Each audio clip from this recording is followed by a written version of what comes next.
ते हसना गुनाह है, हसाना भी गुनाह है।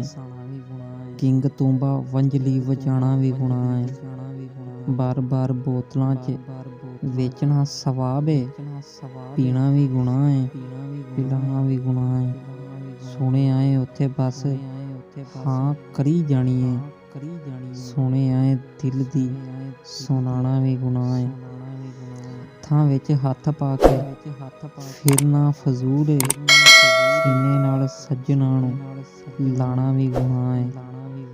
अपनी लकीर विच खिच के लियाना है, किसे दी लकीर वल जाना भी गुनाह है।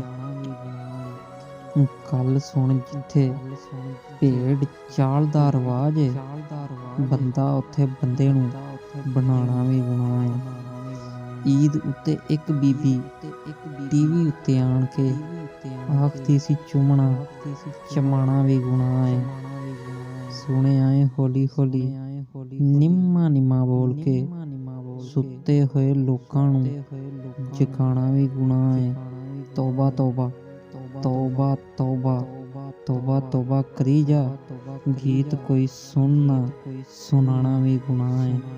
गीत कोई सुनना सुनाना भी गुनाह है।